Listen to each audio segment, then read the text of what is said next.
और वहाँ के लोगों की फैक्ट्री, उनके कारखाना को हम चलाते हैं और इस प्रकार से हमारे लोगों के साथ जो उस राज्य के लोग करते हैं बड़ा दुखद है। जो उद्योग मंत्री हैं, पहले भी उद्योग मंत्री थे, उससे पहले भी उद्योग मंत्री थे, क्या ये लोग कर रहे हैं? 5 साल बहुत है बिहार में रोजगार सृजन करने के लिए, 5 साल बहुत है। बिहार कर सकता है ये। हमारे पास इतना अच्छा मैन पावर है, इतना लगनशील लोग हैं, इतना मेहनती लोग हैं। उद्योग विभाग को इस पर काम करना चाहिए। मैं तो हर बार कहता हूँ, हाउस में भी कहा है, हर बार कहा है, अरे लाइट है, बिजली है, रोड है, रास्ते हैं, सिर्फ और सिर्फ कमी है उद्योग और रोजगार की है। नमस्कार, मेरा नाम उत्कर्ष है। आप लाइव सीरीज देखना शुरू कर चुके हैं। तमिलनाडु में बिहारियों के साथ जिस तरीके से बर्ताव हुआ, लगातार सरकार एक्शन में है और ऐसे में अधिकारियों को भेजा गया है तमिलनाडु। लगातार विपक्ष जो है यानी कि बीजेपी कह रही है कि सरकार कुछ नहीं कर रही है। हमारे साथ बात करने के लिए जदयू एमएलसी हैं रामेश्वर महतो। सर, तमिलनाडु में जिस तरीके से बिहारियों के साथ दुर्व्यवहार हुआ, आपको क्या लगता है कि इस तरीके की स्थितियां होनी चाहिए थी? देखिए, बहुत दुखद है जी। हम बिहार के लोग देश के अनेक राज्यों में जाके मेहनत मजदूरी करते हैं और वहाँ के लोगों की फैक्ट्री, उनके कारखाना को हम चलाते हैं और इस प्रकार से हमारे लोगों के साथ जो उस राज्य के लोग करते हैं बड़ा दुखद है। पहले बॉम्बे ने किया, महाराष्ट्र ने, केरल में हुआ। जिस प्रकार से अनेक राज्यों के लोग इस तरह से हम लोगों के साथ व्यवहार करते हैं, बड़ा दुखद है। और हम आपको बड़े दावे से कहते हैं, जितना मेहनत और जितनी लगनशीलता से काम हम बिहार के लोग करते हैं, इन राज्यों के लोगों के पास इस तरह के लोग भी नहीं हैं। तो ये बड़ा दुखद है, इस तरह से नहीं होना चाहिए हमारे लोग। तेजस्वी यादव उसी दिन थे वहाँ के मुख्यमंत्री के साथ, केक भी काट रहे थे, उनका जन्मदिन था, लेकिन एक बार भी वहाँ गए नहीं। अब चिराग पासवान वहाँ जा रहे हैं, विपक्ष सवाल उठा रही है। क्या लगता है कि सरकार को इस पर उचित कार्रवाई करनी चाहिए, वहाँ के मुख्यमंत्री से बात करनी चाहिए? देखिए, माननीय मुख्यमंत्री जी ने वहाँ के मुख्यमंत्री से बात किए भी हैं जी। और कर रहे हैं, और हमको पूरा आश्वासन है कि मुख्यमंत्री इसको अच्छे से देखेंगे और अपने लोगों के लिए करेंगे, हमेशा करते हैं। लेकिन मुझे साथ में ये भी कहना है, माननीय मुख्यमंत्री तो दिन रात काम करते हैं, लेकिन मंत्रिमंडल के लोग क्या करते हैं मुझे नहीं समझ में आता। जो उद्योग मंत्री हैं, पहले भी उद्योग मंत्री थे, उससे पहले भी उद्योग मंत्री थे, क्या ये लोग कर रहे हैं? 5 साल बहुत है बिहार में रोजगार सृजन करने के लिए, 5 साल बहुत होंगे।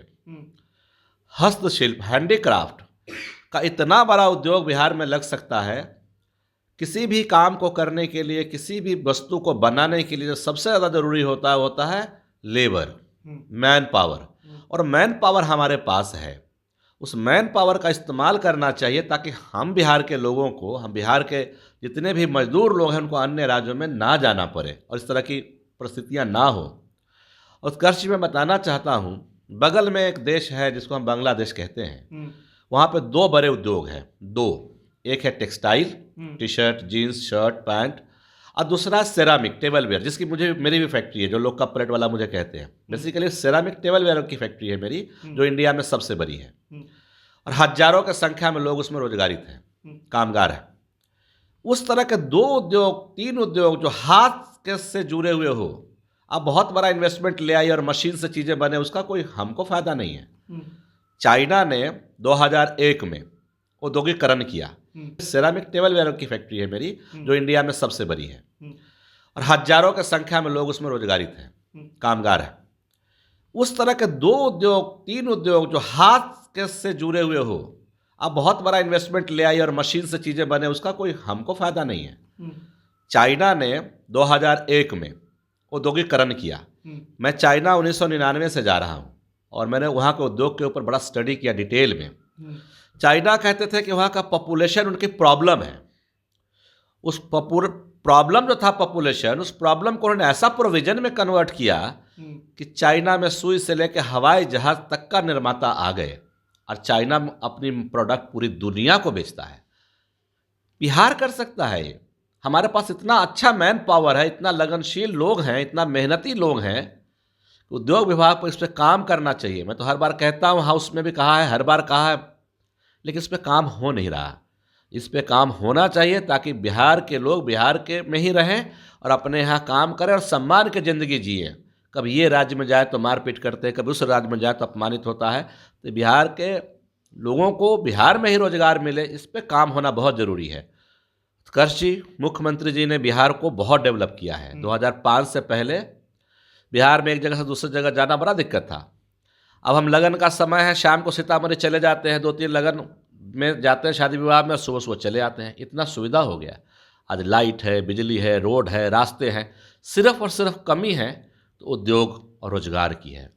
उद्योग धंधे लग जाए छोटे, खास करके लघु उद्योग, हस्तशिल्प, हैंडीक्राफ्ट, इस पे फोकस करना चाहिए सरकार को, ताकि हम मजदूरों को यही काम दें।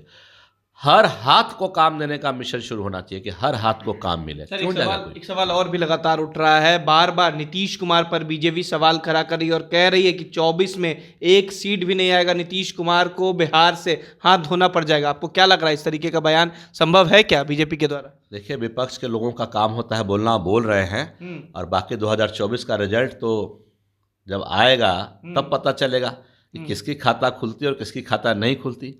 माननीय मुख्यमंत्री जी ने बिहार में जो काम किया है और काम के आधार पे अगर वोट मिलेगा तो नेता नीतीश कुमार ही हर जगह विजयी होंगे। नीतीश कुमार ही 100%। चलिए, बहुत बहुत शुक्रिया। ये थे हमारे साथ जदयू एमएलसी रामेश्वर महतो। साफ कह रहे हैं कि 24 में जनता मालिक है, बता देगी कि किस तरीके से नीतीश कुमार ने जो काम किया है उसी के दम पर उन्हें वोट मिलेगा। इतना ही नहीं, जिस तरीके से उद्योग को लेकर भी उन्होंने कहा है कि उद्योग मंत्री को बिहार में नए तरीके के उद्योग लाने के लिए विचार करना चाहिए। फिलहाल खबर में सिर्फ इतना ही। आप हमारे साथ बने रहें। हमारे चैनल को सब्सक्राइब नहीं किया है तो जल्द से जल्द कर ले। बहुत बहुत धन्यवाद।